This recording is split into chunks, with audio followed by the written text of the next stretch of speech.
Yo, what's up guys? Magbabayat muna tayo ngayon ng langka. Malaki ng langka. Nakahinog na alanganin. Tingnan natin. Bubuhos muna tayo ng langis. Hindi kumapit sa ating mga kamay ang dagta. Pati yung gagamitin natin kutsilyo. Lalagyan din natin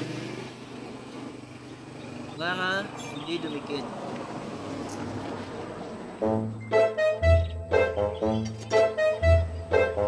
Okay pa guys, okay pa. Hindi pa hinog. Quality pa ito.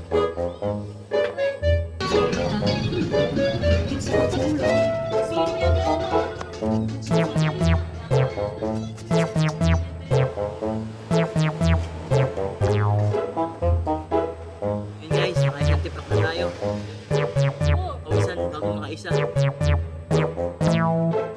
Nakakating nadaan. Pawisan bago makaisa. Gantong gayat nga pala guys. Ganyan lang, tama na yan.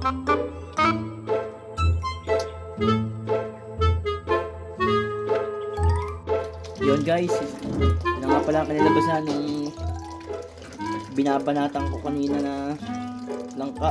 Pagkadami-dami, isang malaki yan, ang laki niyan, dami-dami, pang isang ano yan, 3 pamilya pwede na.